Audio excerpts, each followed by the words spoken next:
Ayan. So, kumusta kayo mga ka-brads? So, medyo matagal tayo hindi nakakuha ng video mga ka-brads. Gawa ng, ngayon pa lang ulit tayo nakapundar ng cellphone natin. So, ngayon mga ka-brads, sa video na to, isi-share ko sa inyo yung gagawin natin ngayon. Magkakabit tayo ng tiles with, fake grass.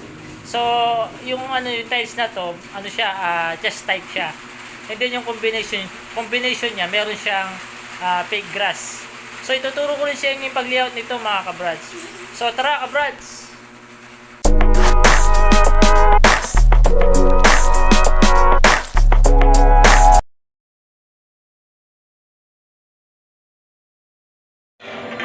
So, ito na yung ginagawa natin mga ka-brads. Kaya kung nakikita nyo, gagawa tayo na, ito yung ito yung pinaka-tiles na gagamitin natin.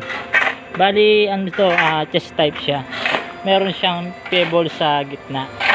So, pinag-isipan pa nila kung anong kulay yung pebbles na ikakabit. Hintayin na lang natin.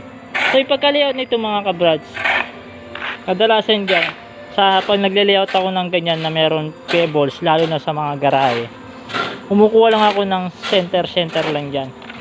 Ayan. Sentro siya. Ayun yung mga plywood ko.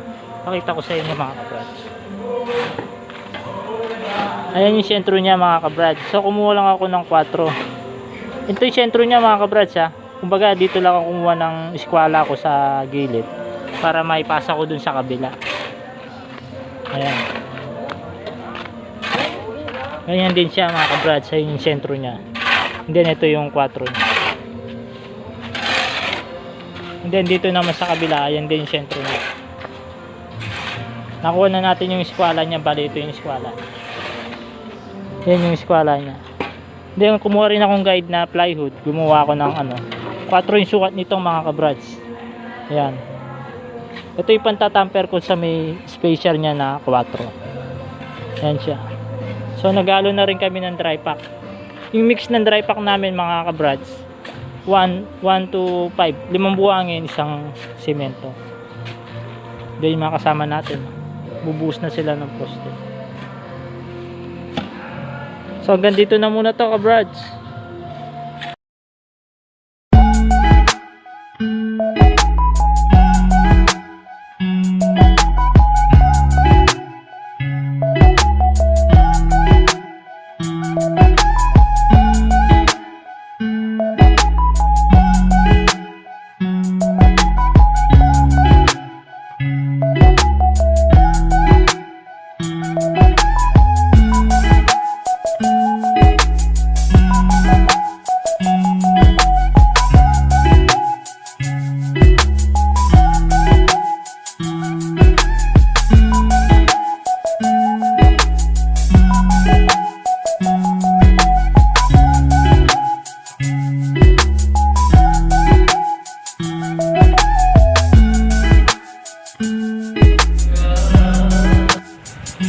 Nagawa natin mga ka-brads.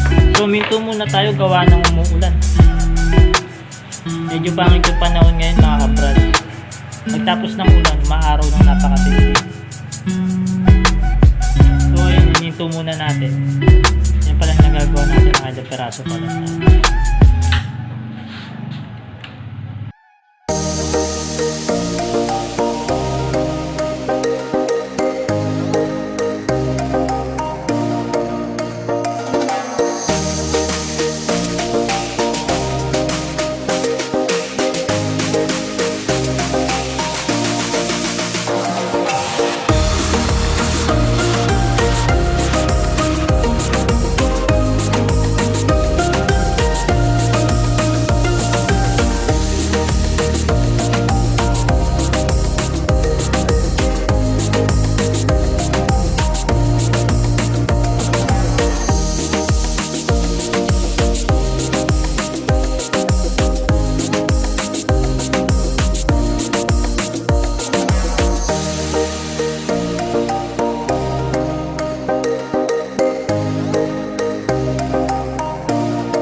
Yun ang ginagawa natin mga kabrad.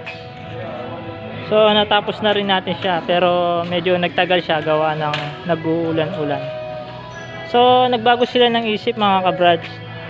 Dapat pebbles yung kakabit natin dito, pero nagpapalit sila. Ayan, meron tayong sample, fake grass, fake na grass siya, plastic siya. Ito, yan yung pagka-finish niya. Hindi yung dito sa harap.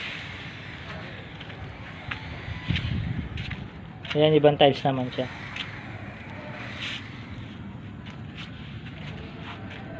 Medyo isang linggo rin natin siyang ginagawa ka-brush, kasi hindi tayo dire-diretsong gumagawa. Gawa na nag-uulan-ulan. Ayan, kagaya niyan. Then ito na lang gagawin niya natin, flooring. Ayan, medyo malaki-laki pa yan.